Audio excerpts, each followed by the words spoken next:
Hello, and welcome back to week 3 of my effective listening mini workshop.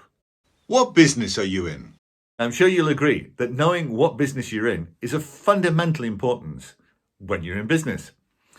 But it's also of fundamental importance when you're trying to be an effective listener. What? Many years ago, when I was a less experienced company director, I was having a conversation with one of my team leaders, Janet.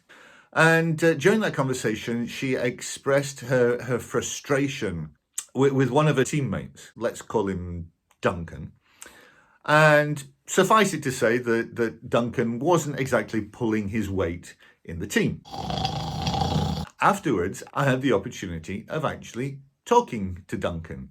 So I asked him if he had 5 minutes, and I tactfully explained that it would be appreciated if maybe he could pay a bit more attention to what his team leader was saying.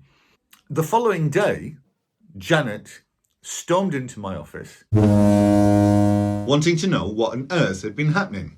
What was the problem? Although I had listened attentively to what Janet had been saying, I had failed to understand what the business of the conversation was.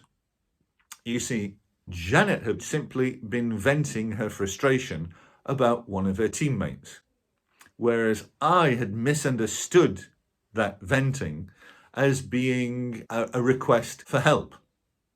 And the misunderstanding of what business the conversation is taking is another reason why we sometimes fail to be as effective a listener as we would like to be. It's great if we're able to get our egos out of the way and pay attention, not criticize, not complain, not take over the conversation. But if we fail to understand why the speaker is communicating with us, then we're really missing a big piece of the communication jigsaw puzzle. The main thing to remember is that usually most people have conversations for a purpose. And if you misunderstand that purpose, then the conversation isn't going to be as successful as it could be. This is especially common in couples.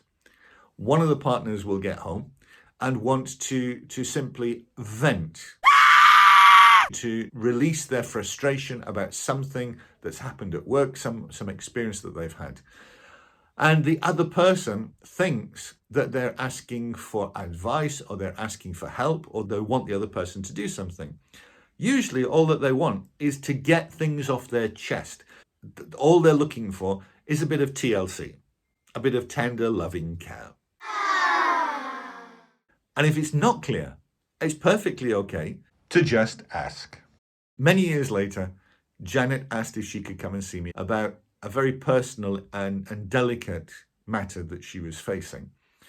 And after I'd spent the first 5 minutes listening to what she was saying, I just stopped her and said, look, Janet, for this conversation to be as successful as possible, what is it that you would like me to do by its end?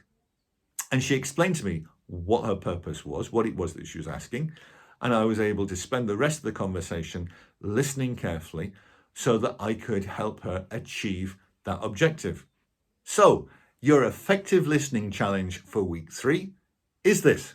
The next time you have an important conversation, identify what business the speaker is in. Is the speaker trying to give you information?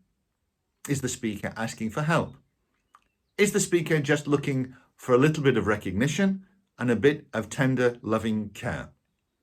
Because correctly identifying what business the speaker is in is all part of being a more effective listener. I wish you all the best. Look forward to seeing you next week. Thank you very much. Bye-bye.